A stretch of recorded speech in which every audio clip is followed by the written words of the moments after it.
जय श्री माता जी। परम पूज्य श्री माता जी, आपके बच्चे ध्यान करने के लिए आपके पास बैठी है माँ।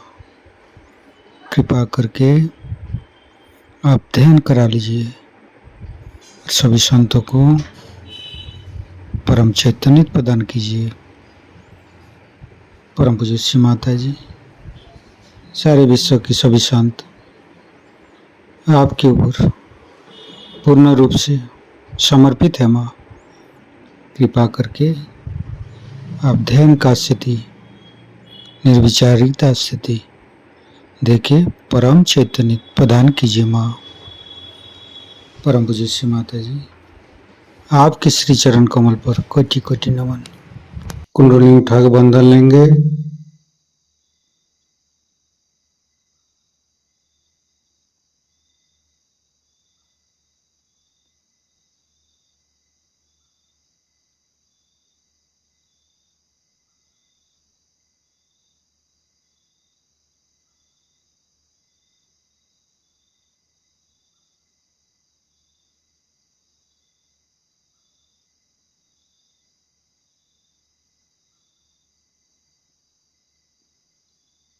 तीनों महामंत्र।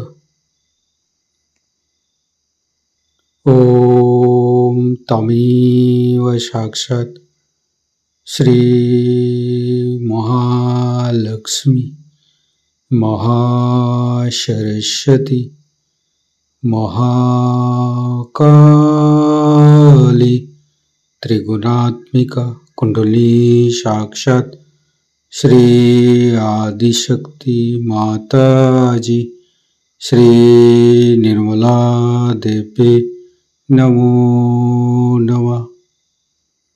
ओम तमेव साक्षात श्री कल्की साक्षात श्री आदिशक्ति माता जी श्री निर्मला देवी नमो नमः। ओम तमेव साक्षात श्री कल्की साक्षात श्री सहस्रार स्वामिनी मोक्ष प्रदायिनी माता जी श्री निर्मला देवी नमो नमः। गणेश मंत्र। ओम तमेव साक्षात श्री गणेश साक्षात श्री आदिशक्ति माता जी श्री निर्मला देवी नमो नमः। दोनों हाथ खुला हुआ परम पूज्य श्री माता जी की बिंदी को देखते रहेंगे। संपूर्ण चित्त हृदय पर परम पूज्य श्री माता जी कृपा करके हमारे हृदय को स्वच्छ बनाइए। स्वच्छ हृदय कमलासन पर श्री चरण को स्थापित कीजिए माँ। परम पूज्य श्री माता जी, हमारे हृदय में जो कुछ भी है आप ही का बना हुआ है। हमारी सांसें, हमारी रोम रोम आप ही का दिया हुआ माँ। परम पूज्य श्री माता जी, आप ही ने तो हमें शुद्ध आत्मा स्वरूप बनाया। परम पूज्य श्री माता जी, हमारे हृदय पर आइए और हमारी आत्मा को परमात्मा के साथ मिलाइए। परम पूज्य श्री माता जी, आप ही तो दुर्गा जी है, आप ही तो शिव जी है। कृपा करके दुर्गा जी की शक्ति और शिव तत्व हमें प्रदान कीजिए माँ। परम पूज्य श्री माता जी, हम अज्ञानी है, हमारी अज्ञानता के बस में यदि आपकी शान के खिलाफ कोई गलती हुआ हो, कृपा करके क्षमा कर दीजिए माँ। संपूर्ण चित्त मूलाधार चक्र पर तीनों मूलाधार को देखेंगे।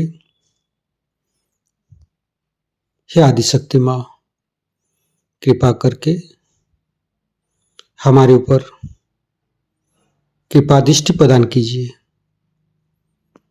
हमारे ऊपर प्रभु गणेश की शक्ति प्रदान कीजिए माँ।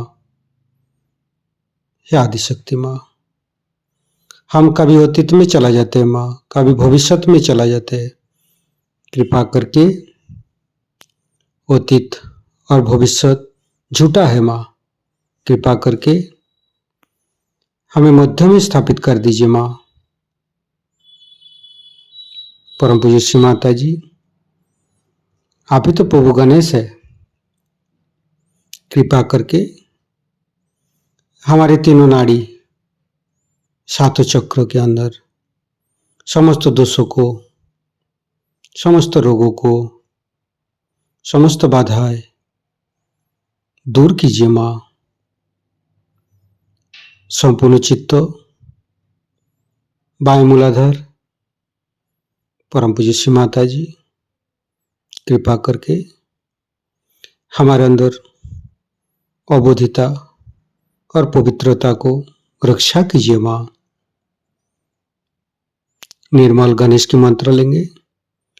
ओम तमेव साक्षात श्री निर्मल गणेश साक्षात श्री आदिशक्ति माता जी श्री निर्मला देव्ये नमो नमः। बाएं हाथ श्री माता जी की तरफ, दाहिने हाथ धरती पर। परम पूज्य श्री माता जी, हमारे बाएं मूलाधार में समस्त दोषों को, समस्त बाधाएं को ये दाहिने हाथ तले होते हुए धरती पर विलीन कर दीजिए माँ।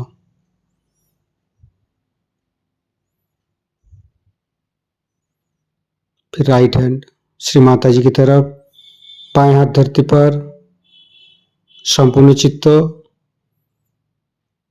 राइट मूलाधार। परम पूज्य श्री माता जी, आप ही तो राक्षसंती है, आप ही तो राक्षस अग्नि है। कृपा करके हमारे अंदर राक्षस प्रवृत्ति को नष्ट कीजिए माँ। परम पूज्य श्री माता जी, कृपा करके आप श्री कार्तिक जी रूप में हमारे राइट मूलाधार पर आइए और समस्त दोषों को, समस्त रोगों को दूर कीजिए।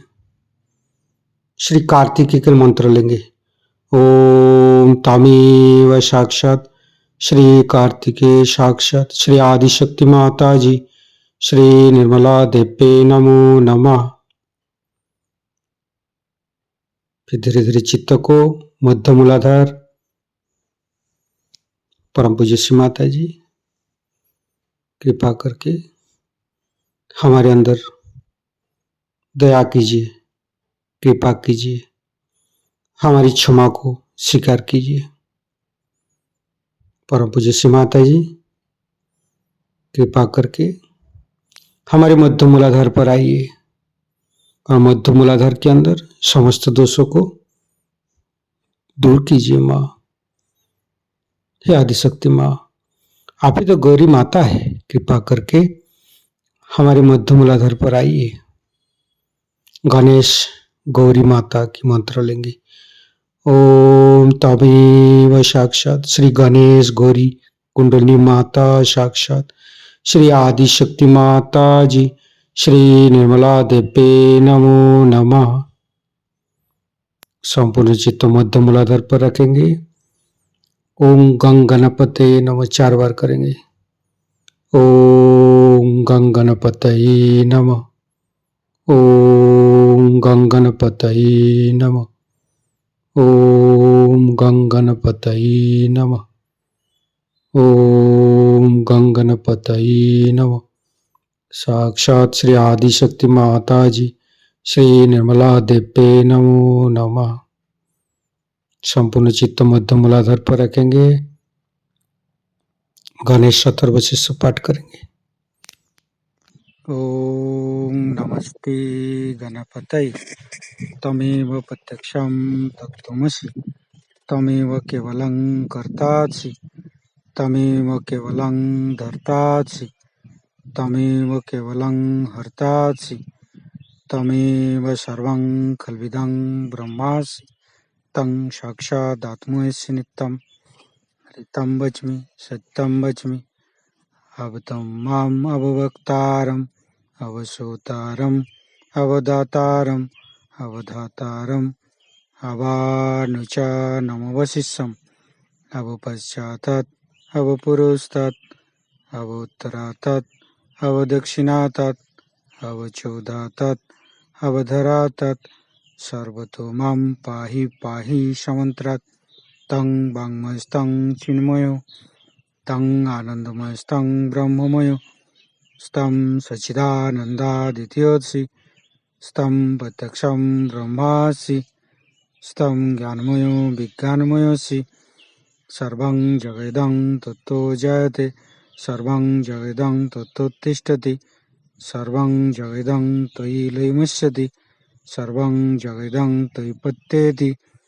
तं भूमिरापो नलो नीलो नमः स्तं चत्वारि वाक्पदानि स्तं गुणत्रयातीतो स्तं देहत्रयातीतो स्तं कालत्रयातीतो स्तं मूलाधारस्थितोऽसि नित्यं स्तं शक्तित्रयात्मक स्तं योगिनो ध्यायन्ति नित्यं स्तं ब्रह्मा स्तं विष्णु स्तं रुद्रस्तं इन्द्रस्तं अग्निस्तं वायुस्तं सूर्यस्तं चन्द्रमास्तं ब्रह्मभूर्भुवस्सुरं ज्ञानादिपूर्वमुच्चाय वर्णादि तदनन्तर अनुस्वारो परतरो अर्धेन्दु लोसितं तारेण ऋतं एतत्तव मनुष्यरूपम् गकारो पूर्वरूपम् अकारो मध्यमरूपम् अनुस्वारो शान्तिरूपम् बिन्दु उत्तररूपम् नादं सन्धानं संहिता सन्धि शैषा गणेशविद्या गणकऋषिः निश्चित गायत्री छन्द गणपतिर्देवता। ॐ गं गणपतये नमः। एकदन्ताय विद्महे वक्रतुण्डाय धीमहि तन्नो दन्ती प्रचोदयात्।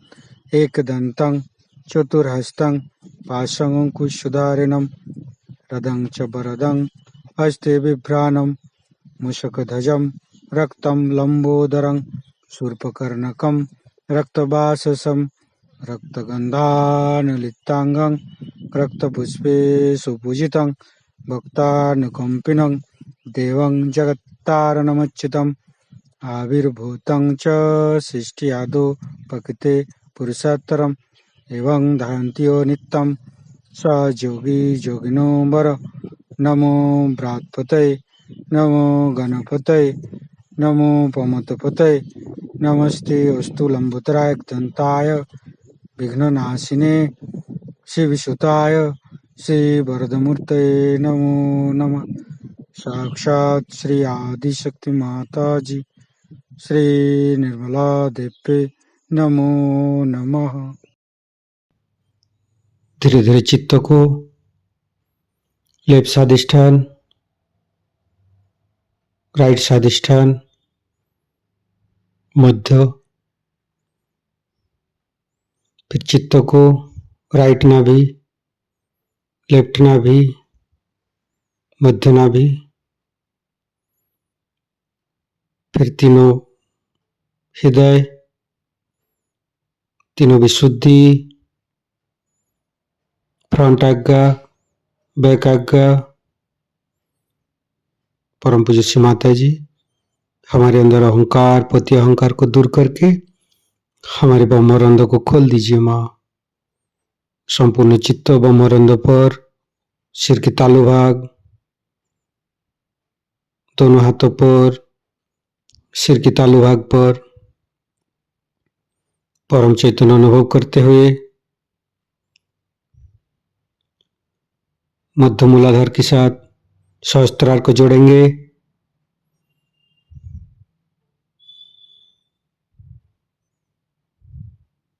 लेफ्ट मूलाधार के साथ सहस्त्रार को जोड़ेंगे।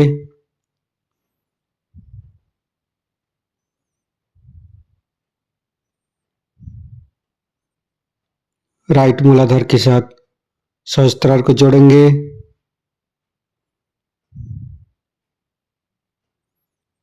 फिर संपूर्ण चित्त सहस्त्रार पर रखेंगे।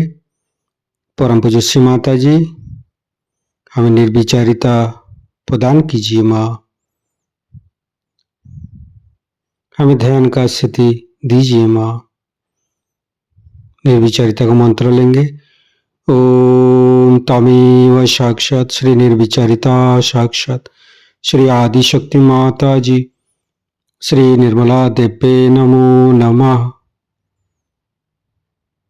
संपूर्ण चित्त सहस्त्रार पर, हे आदिशक्ति माँ, कृपा करके हमारे ऊपर ऐसी कृपा कीजिए ताकि आपकी अमृत वाणी को हम सहस्त्रार से सुन सकूं। संपूर्ण चित्त सहस्त्रार पर परम पूज्य श्री माता जी की अमृत वाणी हम सहस्त्रार से ग्रहण करेंगे। इस तरफ रखो ऊपर के बारे में काफी विशद रूप से मैंने आपको बताया है, और जिस चैतन्य स्वरूप की बात हर एक धर्म में हर समय की गई है, उससे भी आप में से काफी लोग भली भांति परिचित हैं। उस पर भी जब मैं कहती हूं कि आप गृहस्थी में रहते हो और आप हठ योग की ओर न जाएं, तो बहुत से लोग मुझसे नाराज हो जाते हैं।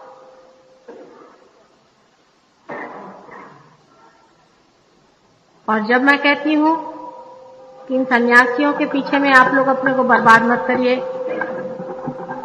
और इनको चाहिए कि गृहस्थ लोग दूर ही रखें, तभी आप लोग सोचते हैं कि माँ सभी चीज को क्यों मना करते। ऐसे तो मैं सारे ही धर्मों को संपूर्ण तरह से आपको बताना चाहती हूँ।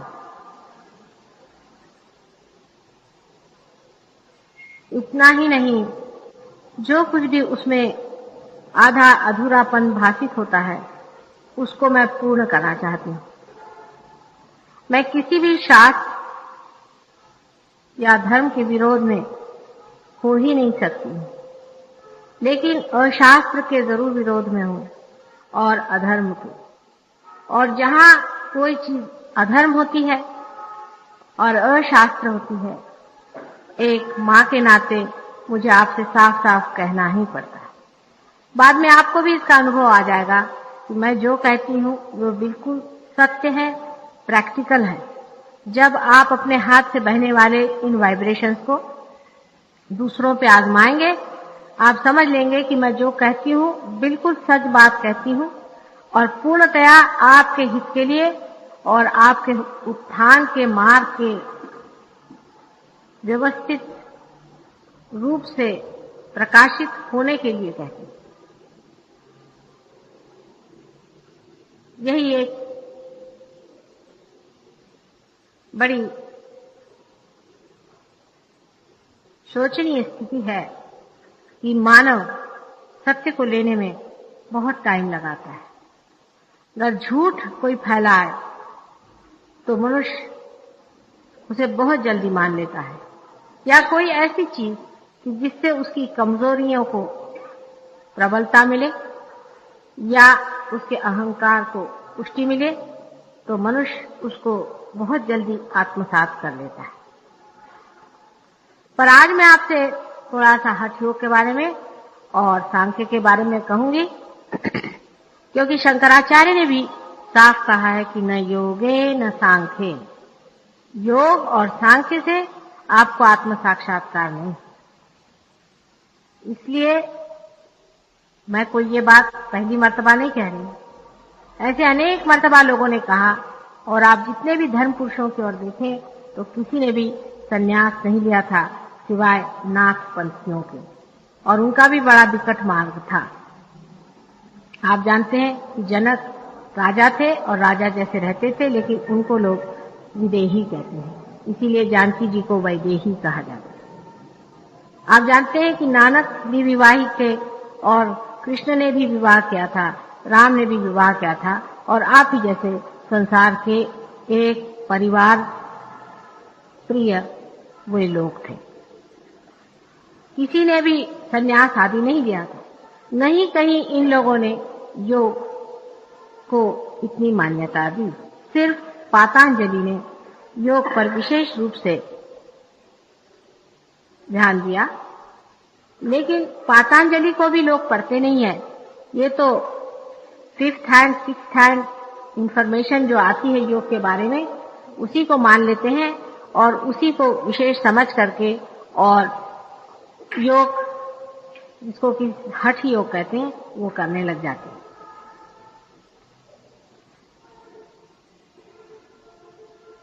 परिवार में जो सामान्य तरह से लोग रहते हैं उनके लिए तो हठ योग अत्यंत हानिकारक होता है। अब वो क्यों होता है, कैसे होता है, वो मैं आपको समझाती हूँ। आप लोग ओपन माइंडेडनेस से बैठे, दिमाग खोल के बैठे, तो आप अभी मेरी बात समझ लें। मानव की जो शक्तियां हैं वो सीमित है, वो शरीर के अंदर सीमित की गई है। जब तक उसे आत्म साक्षात्कार नहीं होता है, जब तक उसका कनेक्शन उस सर्वव्यापी शक्ति से नहीं होता है, तब तक उसकी शक्ति जो है वो सीमित होती है। जैसे एक बैटरी का सेल है, जब तक बैटरी के सेल पे चीज चलती रहेगी तब तक उसकी सीमित शक्ति रहेगी, पर अगर उसका कनेक्शन इलेक्ट्रिकल मेन से लगा दिया जाएगा तो शक्ति पूरी समय आती है। मैं इसलिए बिल्कुल मॉडर्न बातों में समझाती हूँ कि हमारे रोजमर्रा के जीवन में हम इसे देख सकते हैं। अब जब आप हठ योग करते हैं तो उसमें ह और थ दो नाड़ियों का वर्णन है, जिसे कि सूर्य नाड़ी और चंद्र नाड़ी ऐसे कहते हैं, जिसे हमारे यहाँ सिंपैथेटिक नर्वस सिस्टम कहते हैं। इन दो नाड़ियों को जब आप इस्तेमाल करने लगते हैं, जिसे सुषुम्ना और पिंगला नाड़ी पीड़ा और पिंगला नाड़ी कहते हैं, इन दो नाड़ियों के उपयोग में हम हमारे पास जो सीमित, बिल्कुल ही जो सीमित एनर्जी है उसको इस्तेमाल करते हैं। जिस वक्त में हम ये कहते हैं कि हम शारीरिक व्यायाम आदि करते हैं, तो वो समझ लेना चाहिए कि हम हठ योग तो कर ही नहीं रहे, हम सिर्फ हा योग कर रहे हैं। हठ योग का मतलब होता है कि उसकी 6 चीजें जो है वो पूरी करनी पड़ती है, यम नियम आदि आप जानते हैं। वो जब तक आप पूरे नहीं कर रहे हैं तब तक आप बिल्कुल पार्शल योग कर रहे हैं, और वो भी आप सिर्फ आपका हा नाड़ी माने सूर्य नाड़ी का काम कर रहे हैं। सूर्य नाड़ी से आपका शरीर बढ़ सकता है और आपकी मेंटल कैपेसिटी शायद बढ़े, लेकिन हम लोग तो कम से कम 3 चीज हैं ही। एक तो हम मेंटल हैं, इमोशनल हैं और फिजिकल हैं। तो अगर हमने इन 2 चीजों पर, विशेषतः शरीर पर, पूरी अपनी सीमित शक्ति को अगर खींच लिया, तो जो हमारी इमोशनल नाड़ी है, जिसको चंद्र नाड़ी कहते हैं, वो पूरी तरह से शुष्क होती जाती,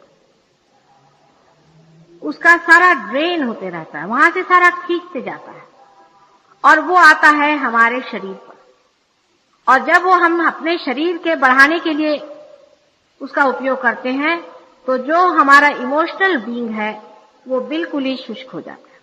इसीलिए आपने देखा होगा कि अधिकतर जो योगी लोग होते हैं एकदम बिल्कुल निष्ठुर स्वभाव के, उनमें हृदय होता ही नहीं मानो, और इस कदर क्रोधी और इतने इगोइस्टिकल होते हैं कि उनके जीवन को अगर आप समझ के पढ़ें तो कभी कभी लगे कि ये तो एक तरह की इगोइस्टिकल मॉन्स्टर।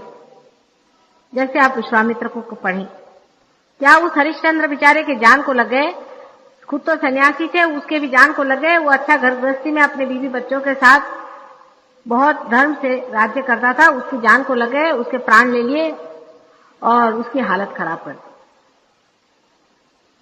आपने दुर्वासा को सुना है, उनका नाम अगर आप सवेरे लीजिएगा तो आपको 3 दिन तक खाने को नहीं मिलेगा। तीसरे जमदग्नि साहब थे, उनके क्या कहने। यानी यहां तक है कि पराशर मुनि के लिए कहा जाता है कि उन्होंने भी एक बहुत ही गंदी बात अपने लाइफ में कर दी थी सत्यवती के साथ, जिन्होंने कि अपने हृदय को पूरी तरह से एम्प्टी तो कर लिया था, लेकिन अपनी काम वासनाओं पर वो कुछ भी नहीं अधिकार रख पाए। एक क्षण में उनका सभी तपस्या वगैरह भंग हो गई। और ऐसे अनेक हैं, आप जानते हैं, अपने ऐसे अनेक ऋषि मुनि हो गए। परशुराम जो थे, जिन्होंने कि कौन से मुनि, अगस्त मुनि, अगस्त मुनि, और जिन्होंने कि गुस्से में आकर के सारा समुद्र पी लिया था। किसी ने किसी को भस्म कर दिया था, किसी ने किसी को खत्म कर दिया था। आज तक आपने किसी से ये नहीं सुना होगा कि इनमें से किसी ने भी किसी का उद्धार किया होगा या कल्याण किया होगा। माने अपने अंदर जो सीमित शक्तियां हैं, उस सीमित शक्ति में से अगर आप सिर्फ एक नाड़ी पर वो सारी शक्ति को अगर खींच लें, अपने फिजिकल बीइंग को बढ़ाएं या अपने मेंटल बीइंग को बढ़ाएं, तो आपका जो इमोशनल बीइंग है वो बिल्कुल साफ कर जाए। और ऐसा आदमी जो है वो किसी भी हद तक पहुंच जाए, उसका कुछ आप नहीं कह सकते हैं, क्योंकि उसका ईगो बलवत्तर हो जाएगा। हठ योग को छोड़िए, ये कराथी करके एक जापानीज लोगों का एक ऐसी इसी तरह का प्रकार है, जिससे वो कहते हैं कि हम अपना डिफेंस कर लेते हैं, हम अपने प्रोटेक्शन के लिए चीज सीख लेते हैं, और अगर हम किसी पर एक जगह प्रहार करें तो वो आदमी एकदम हम उसे खत्म कर सकते हैं। कहते तो वो हम डिफेंस के लिए करें, लेकिन उससे इतने इगोइस्टिक हो जाते हैं, इतने क्रूर हो जाते हैं कि उसका उपयोग बहुत बार वो लोगों को मारने के लिए करते हैं। और आप जानते हैं कि जापानीज लोगों में, कुछ लोगों में बहुत ज्यादा क्रूरता इस कराची के कारण आ गई। आपका जो इमोशनल बीइंग है, आपका जो मन का स्थान है, आपकी जो लेफ्ट में जो नाड़ी है, वो सारी ड्रेन आउट हो जाती। और जितने भी होंगे उनकी मृत्यु कैंसर से तो नहीं होगी, शरीर तो उनका बड़ा तेजस्वी दिखाई देगा, क्योंकि वो सूर्य नाड़ी पर चल रहे हैं, उनकी शक्ल बहुत अच्छी दिखाई देगी। औरतें जो हैं वो भी आप देखिएगा कि बड़ी अपनी कॉन्शियस होंगी अपनी बॉडी की और फिगर की। और ऐसी औरतें जिस घर में होंगी वहां पर पति का जीना मुश्किल हो जाएगा, बच्चों का जीना मुश्किल हो जाएगा, सबकी जान खा लेंगी कि वो उनकी परफेक्शन करने में वो पति कहेगा भगवान बचाए रखे, ये कहां से सन्यासी नहीं मेरे घर में आ गई, मेरी तो इस औरत ने जान ले ली, यहाँ ये क्यों रखा, वहां वो क्यों रखा। हर तरह से वो पति को खाती रहेगी, और उस खाने में वो ये सोचेगी कि वो बड़ा धार्मिक कार्य कर रही है। उसको कभी ये नहीं लगेगा कि ये सब करने से मैं सबको दुख पहुंचा रही हूँ, मेरे बच्चों की भी मैं जान ले रही हूँ, उनको भी मैं परेशान कर रही हूँ। ऐसे ही बहुत से आदमी परिवार में होते हैं कि वो हनुमान जी की तो वो पूजा करते हैं, लेकिन स्वयं हनुमान जी के नाना होते। घर में अगर मजाल नहीं कि कोई यहाँ से यहाँ पानी रखा दे, हो गया वो चिल्लाना शुरू कर देते। हमारे खानदान में भी एक ऐसे सब पुरुष थे, हैं अब भी जीवित है, उन्होंने सबके छक्के पंजे घर में छुड़ा दिए थे, लेकिन मैंने उनके मूड पर का जो था वो उतारा और बाकी तो सब लोग उनको थर्राते रहते। इस कदर वो शुष्क, इस कदर वो दूसरों के विचारों से, दूसरों के दुखों से और दूसरों की तकलीफों से अनभिज्ञ, इस कदर वो क्लोज्ड, इनसेंसिटिव जिसको कहते हैं, कि संवेदनशीलता बिल्कुल उनमें नहीं रह जाती। और कंपैशन और लव की तो बात ही मत करें, वो तो वो समझ ही नहीं सकते। अधिकतर लोग जो योग करते हैं, औरतें चाहे आदमी, उनकी कभी भी घर में पटती नहीं।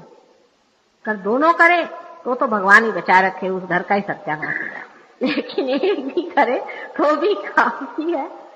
बीबी साहिबा जो है वो सिनेमा एक्ट्रेस होने के ख्वाब देखने लगती है और आदमी अपनों को सैंडो बनाते फिरते। हम लोगों को क्या सैंडो का होकर क्या करने का, हमको क्या कुश्तियां लड़ने की है, आपको योग विद्या करके करने का क्या। अरे भाई, साधारण तरह से रहने के लिए जो बैलेंस लाइफ चाहिए वैसे रहिए। हाँ ठीक है, थोड़ा बहुत आपने एक्सरसाइज कर लिया, ये ठीक बात, लेकिन इतनी ज्यादा अतिशयता एक चीज को बढ़ाने की करने की क्या जरूरत है कि दूसरी आपका जो हृदय चक्र है वो बिल्कुल माइनस हो जाए। इतना माइनस हो जाए कि ऐसे आदमी को आप अगर दूर से देख लें तो आप दूसरी तरफ से चक्कर खाते। एक दिन मैं लखनऊ में थी तो जो हमारे महाशय जी जो हमारे घर में बहुत ज्यादा रोब झाड़ते थे, तो उनकी आदत थी कि सवेरे वो एक तरफ से घूमने जाते। तो एक दिन मैंने देखा कि मैं भी उस तरफ से घूमने जाती थी कि कुछ लोग बेतहाशा भागते निकले। मेरे को समझ में नहीं आया कि मुझे देख के भाग रहे कि उनको देखकर क्या हो गया। उसके बाद में वो सब लोग मुझे मिलने आए, मुझे कहने भाभी जी माफ करना, हम बदतमीज जैसे भागे, लेकिन इस खूंखार जानवर को लेकर आप कहाँ निकली थी? इस शेर बब्बर को लेकर आप कहाँ निकली थी? वो तो उल्टे पैर ही दौड़ने लगे कि भगवान बचा सके, ये तो अभी डंडा लेके हमको मारेंगे। उनसे बात करने जाइए तो आपको खाने को दौड़े। कभी हंसना तो वो जानते ही, उनको मालूम ही नहीं कि दुनिया में हंसना या स्मित या कोई ऐसी चीज है। बड़े सीरियस होते हैं और किसी का दुख, किसी की तकलीफ को समझते नहीं। आप अगर उनसे कहें कि भाई इस आदमी को बहुत दर्द है, इतना दर्द में पड़ा हुआ, कहले देखो मैंने कैसे अपने दर्द को कंट्रोल किया, तुम भी करो। अरे भाई वो कोई योगी नहीं है, तुमने अपने दर्द को कर लिया। लेकिन वो जानते नहीं कि उनकी मृत्यु जो होगी वो हार्ट अटैक से। हमेशा जो सहज योगी होता है उसका दोनों बैलेंस होता है, उसकी वजह मैं बाद में बताऊंगा।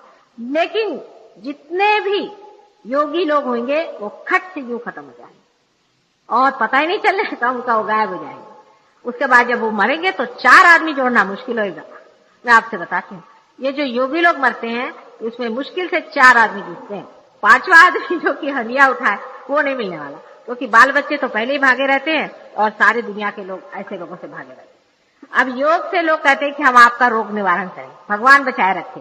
इनसे आप रोग निवारण करने के जगह आपको ऐसे रोग लग जाएंगे कि आपकी बीवी कल कहेगी मुझे तलाक दीजिए, भगवान बचाए रखे, आपकी तो मैं बाधा नहीं सकती, आपके साथ मेरा निवाह नहीं हो सकता।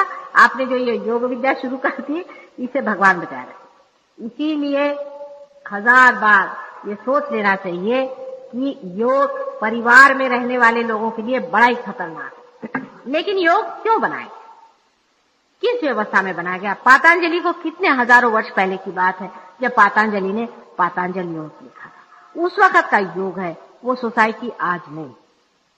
पहली तो बात ये कि उन दिनों में हमारे यहाँ 4 वर्णों की संस्था थी।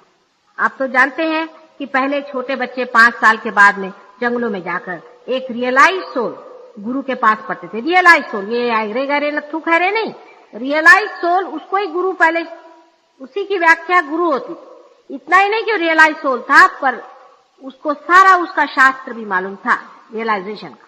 इसलिए वो जंगल में रहते थे और उन्हीं के नाम से यूनिवर्सिटीज चलती थी, जिसको हम गोत्र कहते हैं, ये वही यूनिवर्सिटीज हैं। और सगोत्र विवाह इसीलिए मना था कि एक यूनिवर्सिटी में रहने वाले बच्चे आपस में सब भाई बहन के जैसे रहते। अच्छा, उसके अलावा उस उम्र में आपकी हेल्थ बढ़ती है, आपकी ग्रोथ बढ़ती है, इसलिए आपको जरूरी है कि उस वक्त आपके शरीर को पोषक जितनी भी एनर्जी लगे मैक्सिमम दीजिए।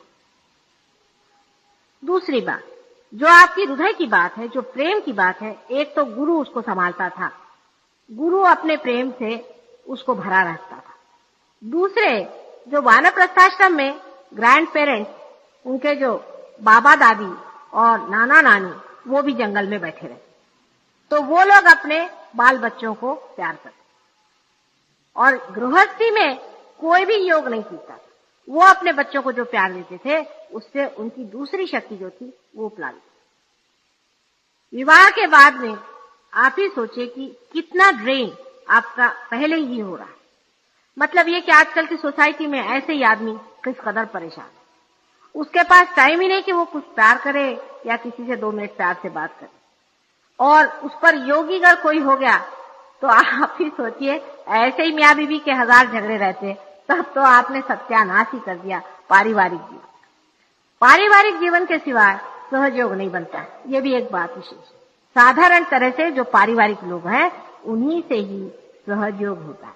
इसलिए जो लोग संन्यास लेते हैं उनसे कहना ठीक है आप संन्यास लो और जंगलों में बैठो, जंगल में ही रहो, 2 दिन बाद वहां से भाग के आएंगे भेष बदल कर।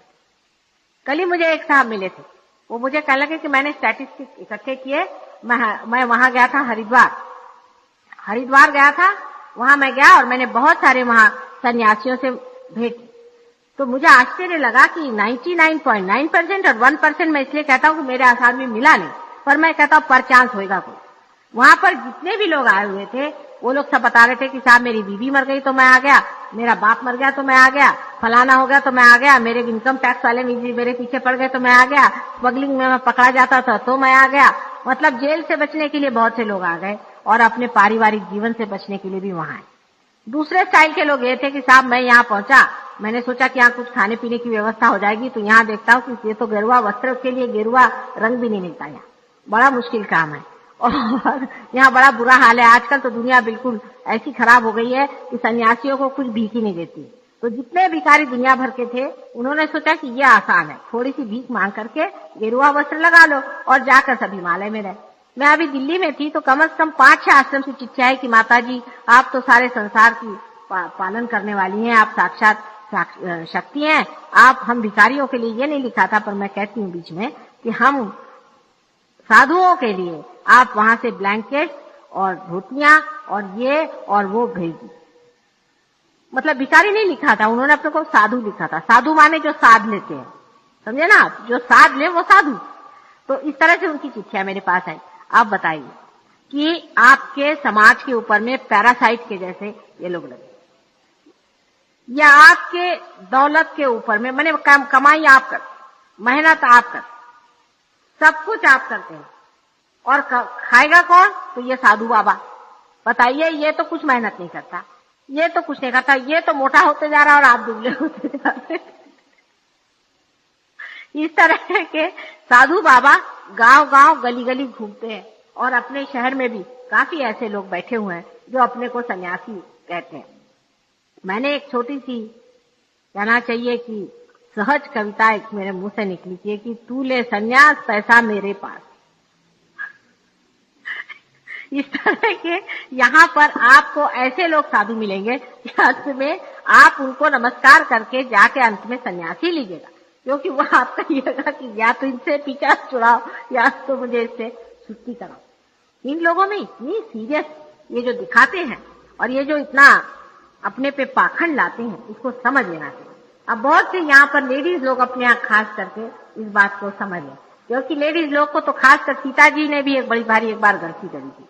ऐसी गलती आप लोग भी रोज कर रहे हैं कि कोई भी साधु बाबा आया कि चले उसके चरण, फिर वो अभी जेल से छूट के कपड़ा बदल के आया हो, चाहे वो अभी किसी को दगा मार करके आपके घर में छुपने को आया हो, चाहे वो कुछ भी धंधा करके आएगा। और तो कहा हाँ बाबा जी आए थे। कौन बाबा जी?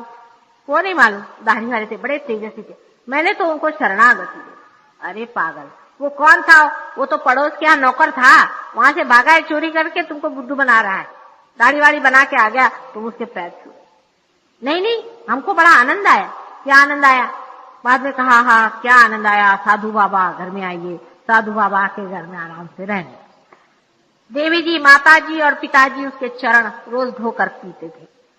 करते करते देखा कि घर की लक्ष्मी गायब हो रही है, फिर कह ले भाई कहीं से कर्जा लो, इनका कुछ करने का है। उसके बाद साधु बाबा ने कहा कि अब हमारा स्थान नहीं कह पाएंगे, संस्कृत तो जानते नहीं ज्यादातर, स्थान, हमारा स्थान यहाँ से हिलेगा। उनका स्थान हिला, उसके साथ आपकी तिजोरी भी हिल जाएगी। ये नहीं हुआ तो उन्होंने कुछ काम ही नहीं किया आपके ऊपर में। अगर अर्थ नहीं होगा तो ऐसे ही धंधे करेगा। वहां अपने नसीब के मारे हजारों लोग मेरे पास लंदन में आते हैं, दिल्ली में आए कि माता जी इनसे पीने छुड़ाओ, वो हमारे पीछे में लग गया, वो हमारे पीछे में लग गया, इनसे कैसे क्या करें। लेकिन अभी भी जो लोग इस चक्कर में हैं उनसे अगर कहो कि बाबा ये साधु बाबा के पीछे तुम क्यों मरते हो, तो उनको बड़ा बुरा लगता है। लेकिन जब उनका पूरा चकमुंडन हो जाता है तब वो मेरे पास आके कहते कि माता जी वो तो हमको मुड़ा के चला। इतनी सीरियस भी बात है और हंसी भी आती है मनुष्य की महामूर्खता पे। अब मैंने आपसे बताया है कि चंद्र नाड़ी और सूर्य नाड़ी पर अपना बैलेंस नेचर ने खुद ही डाल दिया है, आपको करने की जरूरत नहीं है। आप काहे को अपने पीछे लगे हुए हैं? आप बैलेंस लाइफ लीड करें, नॉर्मल लाइफ लीड करें और साधारण तरह से रहें। कोई जरूरत आपको नहीं है कि आप कोई द्राविड़ी प्राणायाम करें। मैं देखती हूँ कुछ लोगों को सवेरे उठ के सर के बल खड़े हो। हमारे सामने एक साहब रहते थे, पारसी साहब, वो 4 बजे उठ करके जो लखनऊ जाते थे तो वो करीबन 6 बजे वो लखनऊ से उतरते थे। और उनके घर में उनकी बहू से झगड़ा, लड़के से झगड़ा, सारा घर परेशान कि बुढ़ा मरे तो आफत छूटे। जब वो बुढ़ा मरे भी तो उन्होंने अपने बच्चों के लिए कुछ नहीं छोड़ा, सारा दान कर गए दूसरे योगाश्रम को। वो एक ऐसा योग वहां भी जितने बुढ़े मरेंगे वो भी इस तरह से हो जाएंगे। और ये भी हार्ट के पेशेंट थे, लेकिन वो हमेशा सर के बल अपने शीर्षासन में लटके रहे। अब ये पागलपन देखिए कि मैं अगर योग के विरोध में कह रही तो लोग फौरन कहेंगे कि माता जी ऐसा क्यों कहती। पर भाई तुम ही सोचो, क्या जरूरत है इतना द्राविड़ी प्राणायाम करने की। ठीक है, आपका शरीर ठीक चलना चाहिए, थोड़ा बहुत एक्सरसाइज कर लिया हो गया, लेकिन 24 घंटे हर समय वही सर के बल खड़े होने की क्या जरूरत है आपको। सबसे पहली चीज है प्रेम करना।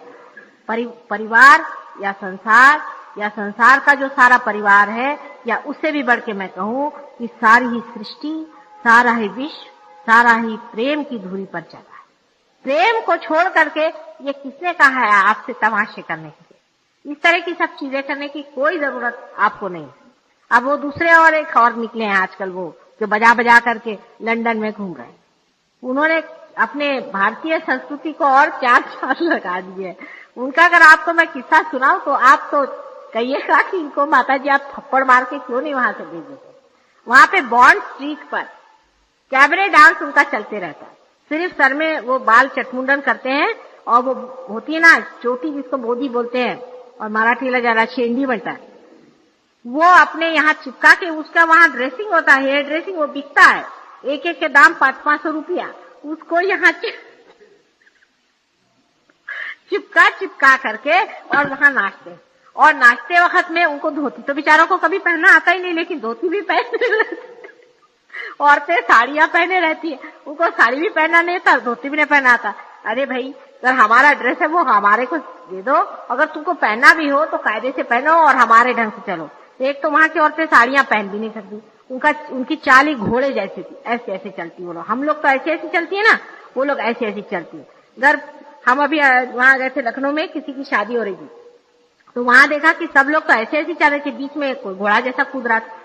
साड़ी सब पहने थे। मैंने कहा ये कौन घोड़ा जैसे सब कूद रहा है। तो सामने जाके सुना कि एक बहू अमेरिका से आई है। मैंने कहा समझ गए। और उसको चलते तो चप्पल में बन नहीं रहा था बेचारी, खसटते खसटते घोड़े जैसे ऐसी ऐसी चल रही। और उनके बाल भी ऐसे आयाल घोड़े जैसे करते। उन लोग को इसकी आदत नहीं, घोड़े जैसे वो लोग चलते हैं, घोड़े जैसे वो रहते हैं, उनका तरीका है घोड़े जैसा। उसको क्या किया जाए, वो साड़ी पहनने से पहले उनको चलने का ढंग आना चाहिए। लेकिन वहां जो औरतें, आप सोचिए बॉन्ड स्ट्रीट में, जिन्होंने कभी साड़ी बांधी नहीं, वो साड़ी बांध के और ये लोग धोती बांध के जो वहां कैबरे डांस करते हैं, मारे लज्जा के आपको लगता है कि प्रभु ये क्या।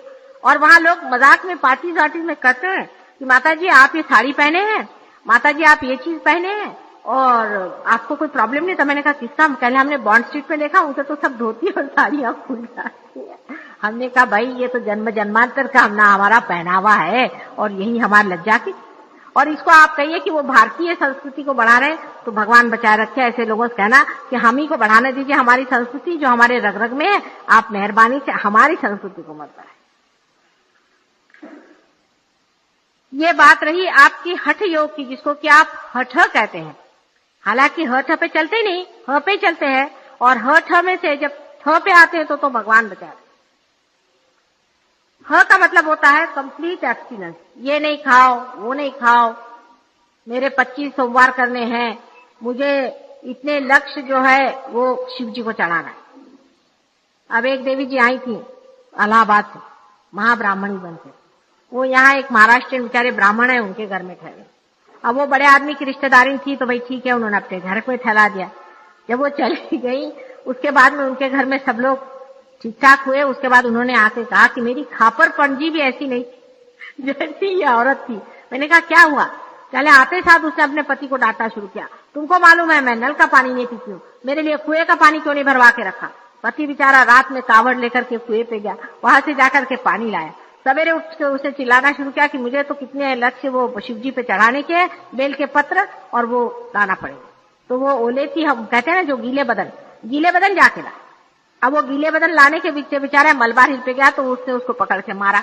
जो वहां के आदमी थे उनका कि तुमसे किसने कहा इस पे बेल के पत्र पे चढ़ने की। उसी गीले बदन में वो ढूंढते ढूंढते कहां से वो नौकर को वो गया, और उसने ला करके उसको दिया। उस पर 4 डांट कि तुमने पत्ते ठीक से नहीं देखे। एक तो 4 बजे जाकर के तोड़ने का, उसको क्या दिखाई देगा। उसको इतना डांटा, लेकिन शाम को इसको 107 बुखार आ गया। और वो बेचारा कहना मैं तो बीमार हो गया, मुझे अस्पताल में भेज दीजिए।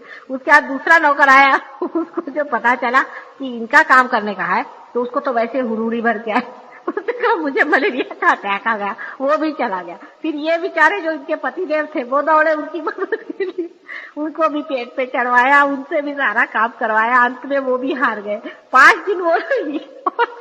उन लोगों ने फिर मुझे फोन किया कि माता जी अपने प्रभाव से इनको यहाँ से इनका स्थान बदलवाइए। तो फिर वो पूना गई। वो जहाँ जहाँ गई उनके उपद्रव मशहूर है। उसके बारे में बड़ी जाहिरात हुई और जिन साहब के रिश्तेदारी थे उन्होंने कहा साहब मैंने तो खुद बचाने के लिए उनको भेजा। तो मैंने कहा कि हम लोग आपको आकर डंडा मारेंगे, आप मेहरबानी करके ऐसे दिव्य लोगों को कहिए कि वहीं त्रिवेणी में बैठ करके वहीं जप करें और मौन में रहें, दूसरों को इस झंझट में न फंसा। कल का बायकाना काही करते का नहीं। अच्छा, अब ये हुआ यह है फालतू का जो हठ योग में भी लोग करते हैं और इस तरह के पूजा में। अब पूजा में चल, अब ये दूसरा प्रकार पूजा में जाने का, मंदिरों में जाने का। मैं मंदिर के विरोध में कभी भी नहीं।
आज मोरी लाज रखली जो, आज मोरी लाज रखली जो, आज मोरी लाज रखली जो, आज मोरी लाज रखली जो, मोरी विपदा दूर करो, मोरी विपदा मोरी विपदा दूर करो, मोरी विपदा दूर करो, आज मोरी लाज रखली जो,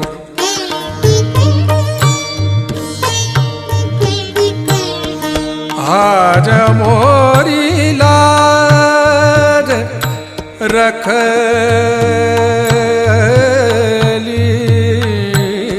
आज मोरी लाज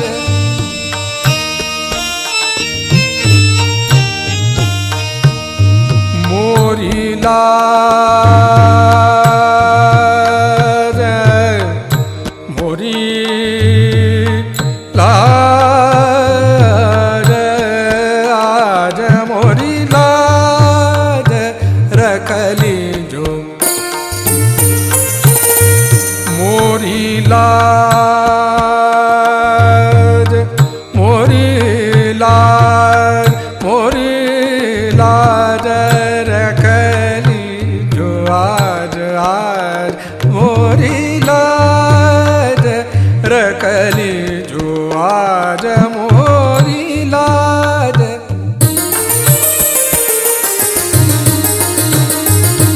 मोरी लाज मोरी लाज आज मोरी लाज रखली जो,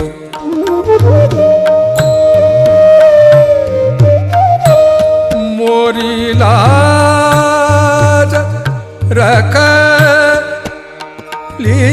जो, मोरी लाज आज मोरी लाज रखली जो, आज मोरी लाज रखली जो,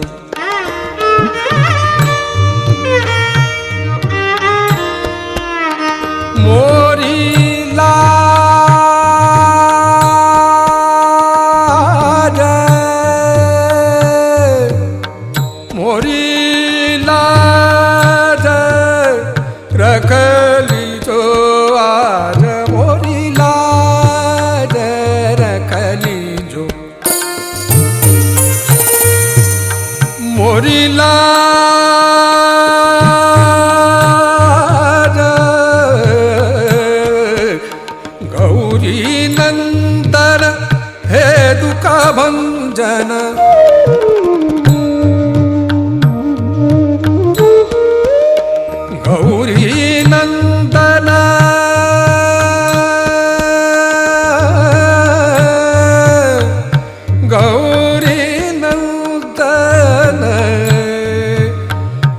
गौरी नंदन गौरी नंदन हे दुख भंजन गौरी नंदन हे दुख भंजन तुम ही आके धीर बंधाओ तुम ही आके धीर बंधाओ आज मोरी लाज रखली जो आज मोरी लाज रखली जो मोरी विपदा दूर करो मोरी विपदा दूर करो आज मोरी लाज रखली जो आज मोरी लाज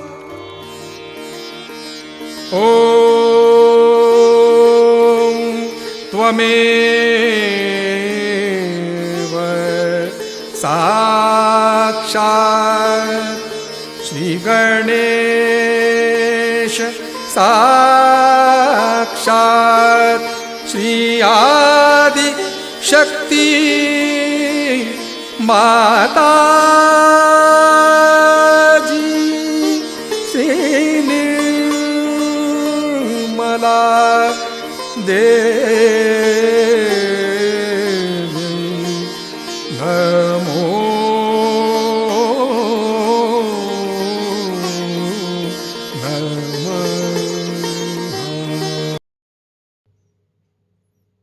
हे आदिशक्ति माँ, आप जी आज दयन करा के हमको परम चैतन्यत किए, हमें निर्विचारिता स्थिति प्रदान की है। इसके लिए माँ आपको कोटि कोटि नमन। हे आदिशक्ति माँ, आप ऐसे ही हमारे साथ छत्र छाया बन के रहिए, परम चैतन्यत प्रदान करते रहिए। माँ कुंडली उठाकर बंधन लेंगे।